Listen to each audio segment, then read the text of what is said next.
Hello and welcome to the Publicly Challenged Podcast. I'm your host, Luke Oswald, and I hope you join me on my quest for knowledge to become a better public land hunter, angler, and forager. Stick with this and who knows, maybe we will learn something together.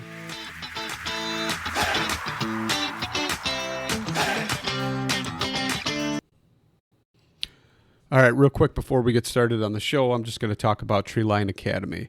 You've heard me say it. I can't even tell you how many times. Mark Livesey is treelineacademy.net. That's treelineacademy.net. Sign up. Use the promo code PC2020. Save yourself $20. Can't say it enough. It's awesome, amazing, most comprehensive e-scouting course out there. Check it out for yourself. Sign up. Use promo code PC2020. And now let's get to the show. All right, so I'm sitting here and I am talking to David Alexander. And David, you want to go ahead and introduce yourself for everybody out there? Yeah, sure. Well, first, appreciate being invited on. Enjoy the podcast, so it's nice to be a guest. It's kind of a hard question to answer because it depends what the season is. But I work as a naturalist, as a conservation biologist for a park system. So I'm out there every day doing park management, native plant management, deer management, but also big part of all that is environmental education for kids. But I'm really just passionate about getting outside, about nature. So I consider myself first and foremost a nature enthusiast. So I'm out there every chance I can, whether it's foraging, fishing, hunting. So let's talk about, I kind of want to get into this right away because it's pretty cool. And I always love having a naturalist on versus just a hunter or something like that. Somebody who's got more of a diverse background into the, biology and everything that goes along with a lot of the plants and animals and things like that. It's always cool to talk to them and kind of get their insight. And to be honest, I think you may be one of the only naturalists that actually hunts as well, which is pretty cool. So kind of tell me how all that went, and was it from an early child or what? I wish I knew from early on I was interested in it all, but I grew up in a suburb, and it was just a formal suburb. We went to school, played a lot of sports, so it really wasn't until I got my driver's license that I kind of had my own individual opportunity to go out and do what I wanted to do. So went off to. I'm like an adult onset hunter. So it was going to college, learning about environmental science and conservation biology, and going to work and just slowly picking up skills. I honestly have a lot to thank from YouTube. YouTube really is my mentor. I didn't grow up hunting and fishing and foraging. There were some books here and there, but it wasn't visual. Yeah, no, I just saw a quote the other day that Elon Musk was saying something about you can, master any talent within 8 months, watch it all on YouTube, learn it, never pay for an education, all these different things. And he's like, only in this age.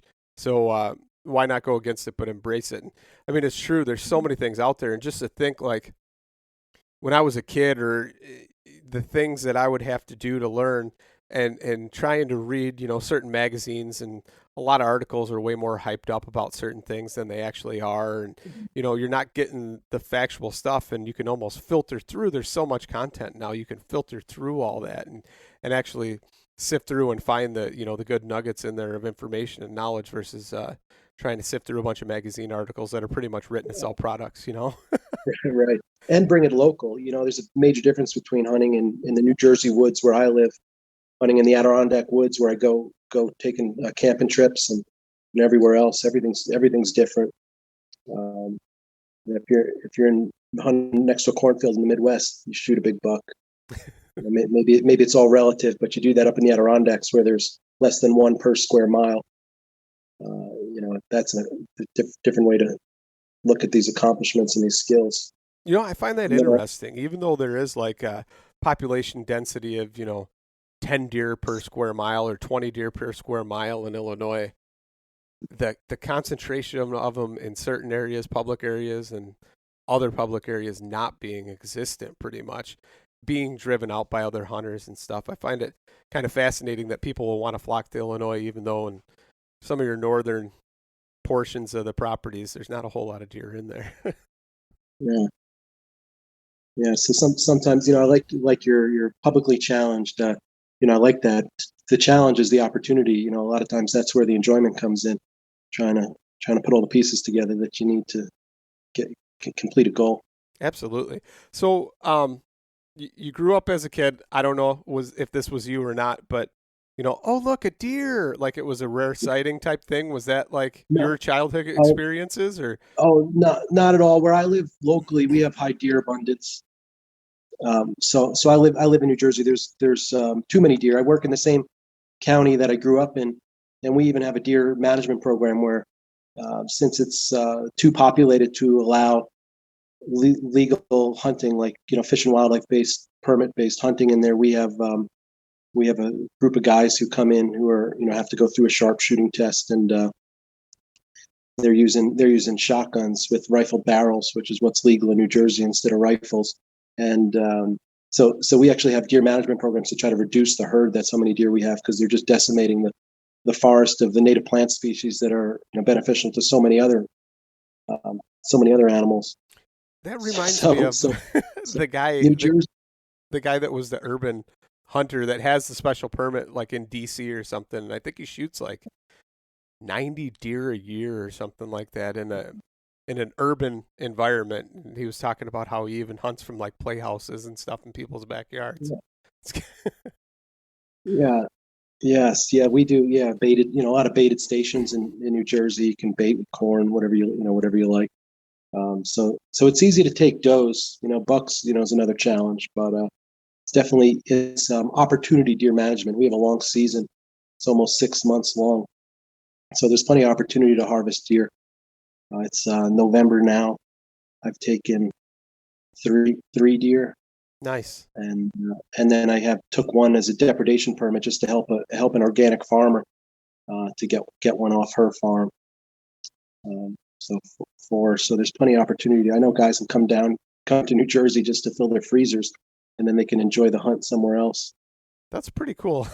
I mean, if you can take that many deer, I know here in Illinois, you can only take 2 bucks, but you can take pretty much unlimited does. I think it used to be like a limit of 6 or something, but now, I mean, it's unlimited. You can just keep going back and buying tags. Not that you need to. I mean, after a certain point, it's kind of pointless, but it's pretty neat that guys will come to New Jersey from other places to do that. But I'm kind of curious, as far as like, how did the hunting aspect start then? Was it something that just kind of intrigued you after watching the animals and being there and studying them, or what was the? I always knew I was interested in it. I took my hunter safety when I was 21. I took it in person, in a room full of kids with their parents sitting behind them. And, I enjoyed it. I had a great instructor. I remember his name was Randy. It was up in Vermont. So it was a good class. And, but even taking hunter safety, you still then got to go find your public access. Where you're going to hunt. You got to choose what are you going to hunt with. You got to figure out the digest with all the different permit seasons. I remember getting a climber, and first time I used my climber, I probably only went like 5-6 feet up. So there's a lot. Killable. It's killable, True. I mean, there's a lot of guys that do that. In fact, my buddy just killed a really, really nice whitetail, and had the honor of helping him drag it out, which I thought I actually might have had a heart attack at the moment, carrying it up or dragging it up a incline. But he was like 8 feet off the ground, and he got a beast of a buck. Nice. Yeah. I see you guys doing the saddle hunting. I'd like to start learning more about that. I see you have a couple podcasts on it. Yeah. But still just enjoying my climber. Just I have a summit climber. Nice to just wander out and pick a tree. And so when I first started, I found public land. Finally, the internet had some good maps available. You go suss it out. You go check it out. You pick a spot, but if you don't see deer with a climber, you go pick another spot, and eventually you start to figure out where the deer are moving and key in better on sign and funnels. And so it's just definitely a slow progression. I didn't actually start hunting till I think 29, and I'm 38 now. So it's that progression has been a big part of the fun. Well, no, I think that's really cool though that you took that step and it was a conscious effort. It wasn't like you were, a lot of people are born into it and don't even realize the mentorship and everything they have. But when somebody, and I've said this before, when somebody actually makes that conscious effort and makes up their mind that they're going to hunt and they start doing that, they're going to progress faster than somebody that has the mentors because they're driven by something different. It's internal, it's from the self. Now, I'm not saying mentors can't help you along the way because they greatly impact how you hunt and the knowledge that you gain. But when you're seeking that out yourself, it's a little bit different.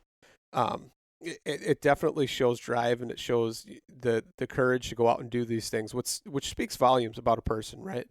And and what I think is pretty cool though is like some of the adventures, and it was actually somebody else that turned me on to following you, and they said, no, there's this guy and he lives like in Jersey, but he goes up into the mountains or somewhere and he goes into big woods and hikes in and puts up a wall tent and stays there for, days on end or 2 weeks at a time and lives out of it and catches. And so I started looking into it and I was like, that's pretty cool, man. This guy's got some cool adventures, snowshoeing in and all that kind of stuff. Yeah. So what inspired you to do that? Sometimes the distance away from these places is a benefit. If you live there, you go out for the day and you come back in and you warm up in your home. But because I'm a distance away from, the Adirondack Park, which is my favorite place to go, I'm a 5-hour drive. So, so you end up setting up a camping trip. So, it starts in the autumn. My first trip, I did a canoe camping trip, found brook trout, fished hard trying to catch brook trout. That was probably one of the big first camping trips of mine. And, just was clueless. I wasn't letting my lure drop down. Went through a container of worms. Finally go through a few ponds, make it to one pond. I'm out of worms. I flip a log. I find a redback salamander. I put that on my MEPS or whatever I was using. Cast it next to a log, and I catch a brookie. And it's full autumn regalia and it's spawning colors. And then I was hooked. And so that's canoe camping. But you bring a tent. And then I just, just all progresses. Then it's like, well, what are you going to do next? Well, then you go spring trout fishing. But then you realize, well, I can camp spring, summer, fall. What about the winter? So I figured out hammocking. I was into hammocking. I still use my hammock. I have a 0-degree hammock with quilts on the top and bottom. But you don't want to go out there to rough it. You want to go out there to smooth it. So I picked up a hot tent, a snow trekker, with a stove in it, and I put it on a sled, like a jet sled, I'll figure out the access points, and you can sled your gear into a camp. It's all public land. You don't need any permits. You can just park and pull in, and try to figure out a place where maybe I can fish. So, now I figured out a few places where I can go and I can set up and I can catch northern pike or catch lake trout, or landlocked salmon, or smelt or perch. So these are just fun trips. And now with Instagram and social media, I've been able to connect with a few friends who do similar trips. And when you get skilled people together, you can just go further and further in. No, that's pretty cool. So obviously you were bringing food in, or at some point were you trying to like sustain yourself off of what you were catching, or was that too risky so far? No, I'm enjoying myself. I'm not, I always bring plenty of food.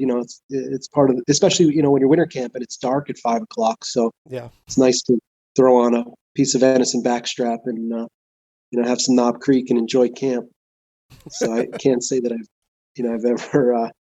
ever struggled out there, but certainly I develop enough skills to have confidence that I know I'm going to catch fish. It may not be the target species, but you can always change your tactics and then catch some perch or smelt, or maybe you go for a walk in the woods. You're looking for snowshoe hare, but you don't see any tracks, so maybe you find a pine grove and you take some squirrel instead. So that works. A lot of times it's just a matter of having the options available to just make a trip fun, to keep it working. So I got to ask though, because I feel like a naturalist is somebody, especially if they're doing like deer studies or something like that, that they would be at more of an advantage than somebody who wouldn't be, as far as knowing species of trees, knowing, mass crops, what's happening, what the deer are browsing on. I mean, is that something that's somewhat true, or is that kind of false when it comes to deer behavior and patterns? Um, I, you definitely pay attention. I'm first and foremost, I'm happy just walking in the woods. So I used to just wander in the woods all the time without a gun in my hand, without a bow, without a fishing pole. And you start to, maybe even not even realizing it, just key in on areas that catch your attention. Um, I think any hunter who does a little recon, you can quickly learn some basic sign. But yeah, I hear you. Maybe identifying beech nuts or hickory groves, or good acorn drop. Um, finding good deer browse. Um, yeah, I'm sure it's I'm sure it It's has helped helped you. me. But yeah, but also these are some pretty pressured woods locally. So sometimes if you're on public land, you don't always have the option to hunt that funnel, or you get there, but there's already 2-3 tree stands set up. So sometimes you just get what you get. And then also with the pressure, a lot of guys down where I'm at are baiting. So often you're bringing the deer to you. So if you're not baiting, the next guy a few hundred yards over might be, and so the deer just going over there. So, So you guys but can bait? You can bait on public? you can bait on public, yeah. Wow, that's interesting. I mean, that's kind Yeah. of a changer, because, I mean, I would get mad if I was on public and I was baiting and somebody ended up sitting near my tree stand or on it or something like that. But I'm not going to lie. 90% of the time when I'm out on public ground, especially on Sunday when football's going on in an afternoon, there's nobody else out there in the woods except for me, maybe one other guy, and we're going opposite directions. And then any of the other time during the week or whatever, when I take off work, there is nobody out there. I am the only person out there, or me and my other buddy that I tend to go with. But and I find it crazy that these people, some of the places I go, you can put up a tree stand. Most of them you can't even put up a tree stand. Like 90% of the properties in Illinois you can't. And I always just bring one and I set up whatever. But there's been times where the sun comes up after in the dark, and I knew a spot or a general area where I wanted to go. And I will set up a tree stand, and I'll look over, and about 4 trees over, there's another tree stand in the woods. And I'm thinking to myself, well, whatever. I'm here. I'm hunting. This guy's not. Right. So Yeah. it'd be a little bit different in Jersey, I guess. But Yeah, well, it is. I have the same experience, unless it's like opening day or we have 6-day firearm season where a lot of guys get out. Yeah, unless it's specific exciting day, then the rest of the season it is pretty wide open, and you see a lot of empty stands, and you don't even know if they're new or old. So you just gotta go do your thing, and and a lot of them are close to the parking lot. So the further away you get, the better off you're going to be. yeah. But, depending on what you're trying to do, are you trying to fill a freezer, or are you looking for a big buck, or if you're trying to fill a freezer, you may not have to go that far. So let's talk about getting a buck. Speaking of that, I mean, congratulations. Is that your not your first buck, but your biggest, huh? Yeah, that was my best buck I just got recently. Um, yeah, it was exciting. It was big deer, not all that far from my home. Sometimes that's another thing. Sometimes I could drive an hour and find more mature deer, but it's nice. I'm working full time, so it's nice to just get out when you can. So I wasn't having luck at two spots. Two of my spots I harvest doe from. It wasn't seeing any good bucks. So I just made a new plan and was checking out some new areas, and walked in to check a trail cam, and I was walking out, and I jumped a buck, and it only went about 20 yards and stopped and gave me a shot. So that was terrific, and it was nice and early in the permit season. So that means I kind of now I'm like relaxing for the month, because the way Jersey works is you get only so many buck permits, and this permit season I've taken my buck, so I can't take another, and the freezer's full. So now I'm doing other things. Right. Now you got a Just chance to waterfowl hunt or something. That's my problem. Like, I want to be a waterfowler, but it just never lines up because I'm always chasing bucks. I get two of them. So, if I get one and it's a nice one, I'm always going after that second one. And then yeah. next thing I know, it's January, and then maybe I'll get in like one goose hunt or something like that. And that's pretty much my extent of the waterfowl. So kind of sucks in that aspect, but at the same time, it's pretty cool. So hopefully maybe you get out and go do something like Yeah, that. I'll catch a few trout, maybe some landlocked salmon. I haven't got into the waterfowling. I'd love to, but it's almost like there's some things I just want to save for retirement. I've got too many hobbies and too much gear, and yeah, waterfowling is one of those things I'd like to. I'm sure I'll be into at some point. Same with turkey hunting. I know guys get really into the spring and fall turkey hunting. I'd love to do some of that, but that's just busy season at work. But at some point in my life, I'm sure I'll jump into that as well. Yeah. Now the foraging is drying up. They're one of that you're asking me about. As a naturalist walking through the woods, if it helps the deer hunting more than anything, it helps the mushroom hunting because you might go out for deer, but along the way you find some chicken of the woods or hen of the woods or lion's mane or some autumn mushroom flush. Absolutely. So, like, my biggest thing is one time my buddy and I were out, and I think that's what sparked his fire. And now he's getting into the foraging, mostly mushroom hunting, but he's really taken off with it, and it's pretty amazing to see how fast he's progressed just because he realized we were out there, and I said, man, I don't even care if we get a deer today. We came up and we had a just massive amount of hens. I mean, there were so many, and it was crazy as it was November, second week in November, and we were still hitting hens like crazy, and they were fresh. And I bet you we took close to maybe 30 to 50 pounds of mushrooms, and I was running them back to the truck, and he was holding my bow and my pack and everything, and I came back, and then afterwards he's like, all right, what do I do with them after we got back? And we didn't get a deer that day. And he's standing at the truck, and he's like, well, I'm not going to take them. I don't know what to do with them. So I told him how to clean them and some different ways to cook them. And he went home and did it. And he's like, okay, those were really good. Where can we find more of them? So that was pretty cool. And that's what got him hooked. And I love that. That's like one of the best parts about being a hunter, right? You get to spend the time out in nature, but not being a hunter, not a forager, you're almost missing out on some of the nature because there's so much other stuff out there. So there's all those plants, all those fungi, all the fungus, and it's got a story to tell. And if you don't know what you're looking at, you're missing it. So let's talk about that a little bit. Let's roll into that because how did that start for you, and what age? Was it way sooner than the hunting, or what? I did go to, as a kid, I went to a camp, and there was a little nature shack, and there was a nature counselor, and really a sports camp, and they'd ask you what your hobbies are, and I'd always put you like numbered your hobbies, what you want to do: soccer, basketball, football, nature. I was probably the only one who put number one, nature.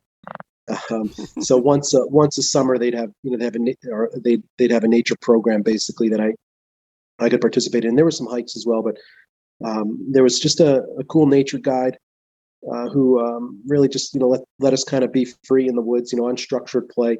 But I remember clearly learning black birch. He took his little pocket knife out and carved up some toothpicks out of black birch, and mini toothpicks. Dug up some Indian cucumber, so we got to chew on those roots. Learned jewelweed. So I think it was just those three plants, but I could clearly tell you where I was standing. I remember just being interested in it all, and just appreciating that time exploring in nature. But then a lot of grade school, middle school, high school. It wasn't until I started really working as a naturalist that I really became so interested in plants and then foraging. I lead a lot of nature tours, nature walks, and sometimes the kids expect to see like charismatic megafauna, big animals out there, but it's not the zoo. They're not in captivity. The kids are making too much noise, and we're out there active at the times that the animals are often least active. So I ended up making a lot of plant stops. So you have the kids scratch and sniff spice bush. So then I learned more about spice bush, and I make tea out of it. So I just start going around loops through the woods and recognizing different plants that I can use as like as like micro lectures to talk about nature, to try to engage kids and engage their senses in nature, and just wanting to learn more myself, and speak up from a more authentic perspective. I just started to dive in on these different plant or mushroom species and see how I could use them in my life, but whether it's food or medicine or like a tool or something else. So when the kids go on the tours with you, is there anything that they gravitate to or pick up on right away that you wouldn't expect maybe? Or they just kind of like, it fascinates them enough to where they gravitate towards that?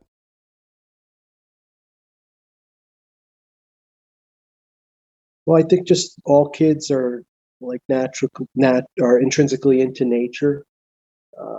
Often we have other things that we might enjoy. Maybe they're also into football or this and that, but all kids enjoy exploring nature and seeing what's out there, and just realizing that all of our backyards have interesting diversity of species. I think as a kid I remember learning about the rainforest as if like that was the magical place, but the truth is, all of us have plant and animal species of interest, and there were native peoples who lived off of these resources for thousands of years, survived and thrived. So they all just enjoy being out there. But then there's some kids particularly who really thrive on it. We do after school clubs like Forest Friends Club and Far Pond Club and camps and the themed camps, and they're definitely kids who don't fit into that structure of sports that really just appreciate being out there exploring the forest, and think from an early age they're going to have a career in it. So I got to ask you then, what's your favorite, what's your all-time favorite thing to forage? Would it be mushrooms, or is there some type of plants out there? I like the mushrooms. You get such an abundance, and it's like picking the fruit off the tree. It's not damaging a plant. I appreciate the native plants also for just what they are, for just their beauty out there. So sometimes I'm a little sensitive about picking certain things, but the mushrooms is more of an ethical pick. So I like to pick a lot of the hen of the woods, particularly a lot of chanterelles, a few morels, a little bit of this and that. What are other things that I can find? Oyster mushrooms. I cook a lot and freeze it, so I've got a lot of Ziploc quart bags in my freezer, ready to go for seasonal meals when the mushrooms are not in season. But I also do sell quite a bit of it. I sell to a vendor who sells at farmers markets. So that's just a fun little side hustle during before work, during lunch break, after work. So I just enjoy. It's also the forest gym. It's exercise. So financially, wouldn't be the most profitable endeavor, but I would be out there anyway. So I do get a lot of pleasure out of that. So what's your favorite to cook then? I mean, is there any particular mushroom? Is it the hen? Probably black trumpets. I've never found a black trumpet. I don't even know if I'm guessing they exist around here in the Midwest, but I've never seen one even. I see them around black birch and sometimes like oak hillsides that are a little wet. So I've got a lot of that, but I've never seen any black trumpets. And I mean, I've looked, like specifically went out and said, okay, this is what I'm going to look for. I know I'm going to find these other things. And of course you pick them along the way and you get so distracted. You almost forget you're looking for these black trumpets. But so like we don't have a whole lot of black birch here in the Midwest. So is that something that would attribute more to the black trumpets than I don't know.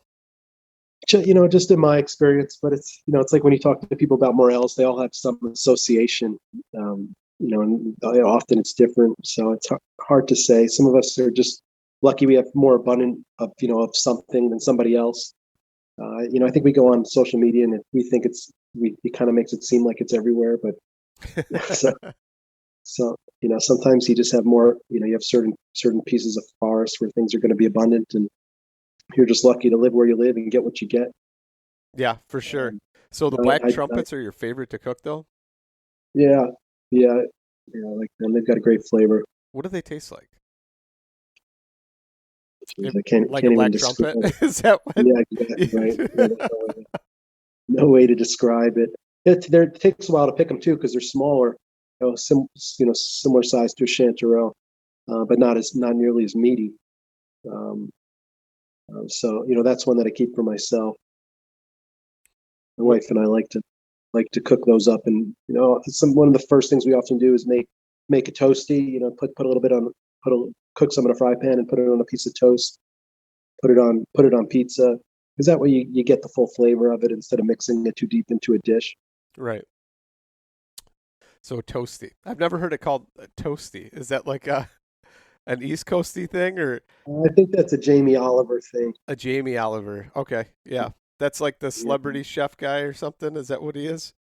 Or he goes to your yeah. house and cooks? I've seen the show, I think maybe Um, once, but is that the guy that I goes to used your to have house? some years ago. He had some maybe he had he had a show in a cookbook, and just one of those guys who slows it down and enjoys the odds and ends in the garden or in the field or the forest. Nice. So, I got to ask you though, where do you see yourself like kind of gravitating in the future? Any kind of like really cool trips or anything like that you want to do, or deep Yeah. adventures or what? Well, I've got a couple trips already lined up for the winter and the spring, and I've got my dates already set for winter camping. So I've got definitely want to focus on catching some big northern pike. 40-inch northern pike would be the goal for this winter. They're delicious too. That's a fun fish to eat in the winter to fry up, bread and fry up. Um, and then in the spring, I want to hit some big brook trout ponds. Carrying a canoe, I've got a Kevlar canoe. I've got a hornback and a Mad River canoe, both lightweight. So I portage them, carry them on my shoulders, and can get pretty deep and find brook trout in ponds that people may not be getting out to fish. So there's New York State's got a record brook trout. I think it was 22 inches, about 6+ pounds, caught by this guy Rich Bucamp. And so, I read everything I could about him and where he caught it. He claims to catch it at this one pond, but nobody truly knows if it was that pond or another pond, because then he ended up weighing it at a place that was farther away than he would have gone if that was the pond that he caught it in. And he was maybe an older guy, smoked cigarettes, was he really in shape enough to get 7 miles out to Silver Lake where he claims he caught it? So, it all kind of creates some fun and enthusiasm to go, give it a shot and get out there and, see what's biting and see if we can get close. Yeah. So So, I gotta ask you though, were you ever reading like Thoreau or anything like that made you want to kind of, you know what I mean? Just uh, get away and do these adventures or what? more like My Side of the Mountain and Hatchet, Yeah. books, fourth graders, fifth graders read. Um, French Louis, there's a fun book about French Louis in the Adirondacks.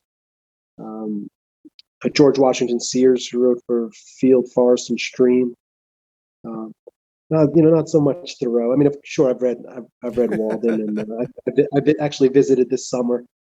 Um, but no, it's just a drive to get out and connect with nature, and when you get away from it all, well, I think maybe it's a Thoreau quote that simplify your surroundings, and the world appears less complicated. I've heard So that, but I don't know who that is. yeah, so you just you get out there, and it's just a lot of joy just being out there, focused on one thing. You know, put in work, or any other troubles aside. So are you planning on going solo or are you gonna take somebody with you? Yeah, I definitely try to reach out to some skilled people who also have the gear and the desire to do it. So I've got a couple buddies lined up for some of those trips. Yeah. But I've really enjoyed also going solo. I've done a few solos in the last year or two, and it's nice to just go at your own pace. I can just get up and go and not have to rely on anybody else, not have to wait on anybody else. But some trips you need help. Winter camping, processing firewood, drilling holes, with a hand auger. Sometimes, some trips it's just a lot better having company. So how thick of ice is it typically in your winter trips? Really varies on the time of the year and the the weather conditions that winter. Um, yeah, low, But I mean, are you like an probably average of 6 inches, or is it like uh, 2 feet? yeah, 2 feet, 14 to yeah, well, 14 to 20 maybe. Yeah, Yeah, because I mean, around here we just don't get that thick of ice unless it's a polar vortex or something. So it always kind of, I always wonder in these different places, like friend on social media that goes fishing in Utah, and I always wonder how thick the ice is on some of the lakes he's on versus where we're yeah, at. yeah. You never know till you get there. But I watch there's some trail cameras where you can watch, like we see the snow machines on the ice. So I'll be sitting there in December checking not trail cameras, web cameras, waiting for the snow machines to ride on the ice. And then I know, well, if the snow machines are on the ice, I can certainly get out there, so I can drive up there and figure it out. But that that distance sometimes means that I don't want to wing it. I want to know. Absolutely. So, Yeah. I mean, is there any other things like that? That's a pretty good tip to actually think about is, the snow machines doing that kind of stuff. Is there anything else you've picked up like that? There's there's a NOAA website where you can look at the snow cover. It tells you the snow depth. Too much loose snow, it's just going to be impossible to pull a sled. So it's nice in the early winter when you have light snow cover and hard ice. Sometimes later season you get heavy snow, thick snow, and then you also get slush. You get slush layers between the ice. I've actually got a friend that uses that NOAA layer on Google Earth for the snow to actually check and see for bear hunting in the spring how far the snow has melted up onto the mountain Yeah, and he'll say, okay, well, if it was here in a week and now it's here, that means there's going to be a nice super green band of grass because the sun's shining and it's been exposed for a week or two. And then yeah, he knows to hone in on that elevation to go after the bears because they're going to go there first to the grass and start eating the grass to get rid of their plug in the spring and so that's cool. so it's pretty cool to see how different people utilize it for different things and tying it all in. It's neat to know that such technologically advanced things are out there for you to rely upon too. Not Yeah, that you should rely upon them because you never know, one day you might not have them, but it right, definitely helps. right. Yeah, yeah. There's so many different gear choices too. A little change in the weather can completely change your gear choices. So as much intel as you can get prior to a trip, it just makes everything a bit easier. Um, and there's some good outfitters too that'll give you a little bit of information. Um, again, Instagram, social media. You send a couple private messages around and see what's going on. Um, so even the well, for New York, the Department of Environmental Conservation's got a great website. There's a lot of information to gather right online. So I usually write up a whole trip report, and I try to gather as much information as I can prior to the trip. Put it all together, with maps and notes on distances, and sometimes I'll do that and then I'll throw it out, or I'll never do the trip because I realize it's not, doesn't look like it's worth it. Um, but I like to have a few of those set up so I can have some options and pick the best option. That's pretty cool. That actually sounds like the same thing though. The same buddy that does the NOAA layers with that, he does it's his hunt plan. So his entire hunt is planned out with, contingencies and different places and routes and things to prepare, and that's pretty neat. Never fully done that until this year.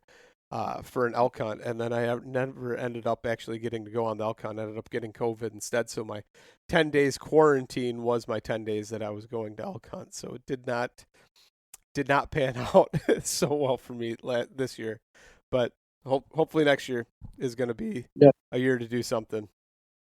But yeah. Now you have your notes. You can get to it when you get to it. yeah, it just sucks because I don't know if I'll go back to that area. I was planning on it for that year, uh, maybe sometime in the future or whatever. But at least I've got it planned out. But we'll see what happens with that. So I got to ask you though, how long are these trips? I mean, are you sledding in a stove with you for like, and then how long are they? Like a week or 5 days or? Yeah, 4 or 5 days usually. Yeah, not that long. Um, yeah, no, and I get more out of them because if I'm working a full-time job, so I can do extended weekends or take holiday weekends, and that way, and that sometimes it works well for me because if the weather or something is a bust one weekend or the fish aren't biting, I'll be back in 2 weeks or so and get after it again. So usually just a couple days. Have you ever found the strategy to try and tie work in with that so you could do some type of research or anything? Have you come up with that yet? Well, you know what? I've been lucky to do a couple sessions with Fish and Wildlife Department in New Jersey. So I've taught like the women in wildlife ice fishing workshop and taught some family outdoor skills workshops. And I've certainly taken the skills that I've learned and used them for programs like wilderness camps. This Saturday, I'm teaching castaway to a group of scouts. So we're doing cooking, but without pots and pans. It's fire starting, but without matches. So we'll do flint and steel and magnifiers and lighters, and I'll show them fire friction. You're Use actually either gonna. white pine or cedar, and do a demo for them and let them give it a shot. So, it does come together, and in terms of work, whatever I'm interested in and passionate about, it's more likely people are going to enjoy the program. So that's kind of compounded, and now I'm kind of known as. I had a I had a call yesterday. A Girl Scout troop. They wanted to know if I would teach them knife skills. So I kind of get known now as the wilderness nature guy and get to do more of the programs that I'm personally interested in sharing. So what kind of Um, knife skills? Like nature knife skills, or are we talking? Whittling, Okay. potentially whittling. But my response is really there's so many other skills that I'd rather focus on before they ever get to that. I thought it was I appreciate the question, but have they ever? Can they set up a tarp shelter? Can they make a fire? Can they identify a few 5 local trees? A few wild edibles. There's kind of so many other fun skills to focus on before you even get there. Yeah, so let's talk a little bit more. It's kind of intrigued me now about the castaway, and teaching these kids. I understand the fire skills and stuff like that, and doing the friction fire. But okay, let's talk cooking methods. Are we talking like splitting the fish open in half, leaving it whole, taking the guts out, putting it over sticks and cooking it over a fire? Or are we talking like packing it in Yeah. clay whole and Oh, throwing it into a fire and then dragging it out later, cracking the clay off and peeling the flesh? Or what are we doing that's here? that sounds awesome. Now I do have some rainbow trout, so I always keep a couple extra in the freezer so I can use them for programs like this. I do fishing classes. If we catch fish, we can cook a fish. But for this, I'm just gonna. Um, yeah, it's a good question. Maybe we'll wrap it up in some fox scrape leaves or something like that. I might hang it over the fire with some string, some cordage, and smoke it. Um, might even just put it up on a slab of rock. I don't know. Maybe I'll leave it up to them for that one. I'll have a piece of venison. I'll have some venison. We'll put that right on the coals and do that to cook it right on the coals that way and char it up. That comes out nice. Um, they're going to do. These are kids. They're going to do tin foil. They're going to make like banana boats. Like cut open a banana and put chocolate in it. They'll make cinnamon apples. We'll cut up apples and put cinnamon and wrap it up in tin foil so it's like the inside of an apple pie. Yeah. They'll we'll go through gear. I'll show them a huge backpack and how you can be like an astronaut and bring everything with you, or you learn a few skills and you can reduce the load. That was George Washington Sears said that, right? Or Nessmuck was the one who was Oh saying yeah, you learn a few skills and you'll need less tools, because he was yeah. talking about, but the one thing he would sacrifice, I believe, was a cast iron skillet. He would always bring that with him no matter what, no matter the weight. Yeah, Um, yeah. but I yeah, remember in the Nessmuck book, his companions leave it out, and so he teaches them a lesson by putting some bugs in it, so they know better than to like leave it out and dirty in camp. But one of the things I'll have the kids do is I'll have them use a stick stove, and they have to race to boil water to make hot chocolate. So, they'll be motivated to have hot chocolate. So and that way they'll learn different methods to treat water, because that's another part of that badge. So stick stove, when you're talking stick stove, are you talking like make a stove out of sticks, or are you talking like a jet stove, like a rocket stove? Like in this case, it's just like it's from IKEA. It's like a canister you put your kitchen utensils in, or your pencil can. It's got holes in it. So they'll just feed sticks into it. And I've got some metal stakes. You can use like 10 stakes through the top to hold your pot so it doesn't fall in. So it's just an open, it's really a can with lots of holes in it. So you put your sticks in there and it gets plenty of oxygen. So as long as they can find and snap good dry twigs, they'll be able to get a good roaring fire going and boil some water. Nice. Yeah, so like the first time I ever heard about the wrapping the fish in clay, like rolling them in clay, packing them in clay and throwing them in the fire, it was my grandfather was telling me when he was a young boy, he had two older brothers that were quite a bit older than him, and he went to South Dakota, and I don't know the whole history or whatever, but somehow he went up there and they visited either other family or he went to visit his brothers. And when they were up there, they went fishing. And he's like, well, how are we going to cook these fish as a little kid? And they're like, what do you mean, how are we going to cook them? And they took some clay from the bank right where they caught them and wrapped them in them and had a campfire and threw them right in there. And they took a stick and slid them out after the clay was all dry and slightly cracked. And he said, you wait until the clay cracked and then you crack it open and eat it. So, yeah, I like that. I did fennel the other day. I wrapped a trout in fennel. I was at a squirrel fest. I was with some buddies. It's a couple chefs and a couple hunters, foragers, and I wrapped one up in fennel, and it came out perfectly well. Especially on a trout, you get a little bit of charred edge, and that just tastes delicious. When you get that like potato chip fin. Yeah. So what's your favorite way to cook a squirrel then? I got to ask that because there's so many different things to do to a squirrel that. I like to boil them for a bit to soften them up, and then put them on a grill. And just straight up grill them, or what do you? Nothing on them? Olive oil, butter, or what? Oh, sure. Yeah, sure. A little Montreal or adobo. Yeah, that's usually what I have in my kit. So you're talking when you're out in the wilderness. This is what you do to a squirrel. Well, they sure taste better out there, but I brought a few home, and so sometimes you put them in the crock pot then and have some fun that way, make some squirrel wings. But yeah, let them go, let them cook a while, and they tender up. Nice. Yeah, I've never eaten. Well, I shouldn't say that. I've eaten one over a fire in the wild, and it was a little tough. It was definitely a little tough, and it wasn't enjoyable. The only thing that made it enjoyable is being out where I was and doing it, but. Other than that, it wasn't that enjoyable. I mean, there's plenty of other things I would have rather killed if they were in season to eat for sure. Yeah. Sometimes you can put it in a pot and braise it, and pour a beer in there, and put some wild mushrooms in there, and let it go a long time, and then the meat will peel right off. That's not a bad idea. Maybe I'll have to try that. I'll have to try and do an extended trip or something, and sustain myself on game. Yeah, a little more civilized, maybe that way.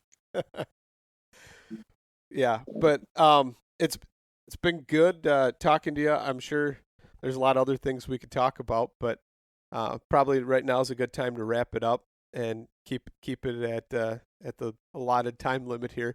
So if people are interested and want to see more of your content or maybe contact you and learn some things along the way, how can they do that?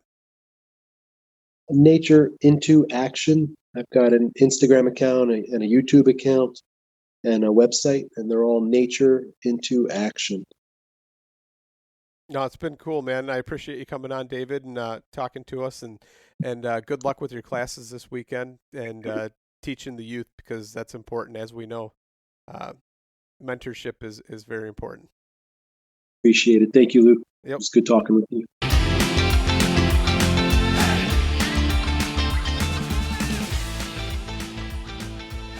And once again, thank you so much for listening to the Publicly Challenged podcast. I hope you enjoyed the show, and if you did, please subscribe on whatever platform it is you're listening to. Also, if you could leave a review, that would help us out. And you can check us out on Instagram, or at publiclychallenged.com. And once again, thank you so much for listening to the show.